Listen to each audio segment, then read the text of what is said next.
When using Ledart to send a video, the display screen is black, flash is back, or the playback is incomplete. We can use the video transcoding function to solve this problem. For color conventional series devices, after adding the video program, click the Edit button.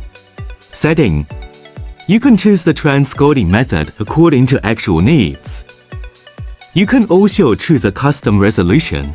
Limit the resolution from 64 to 496, and it must be an even number.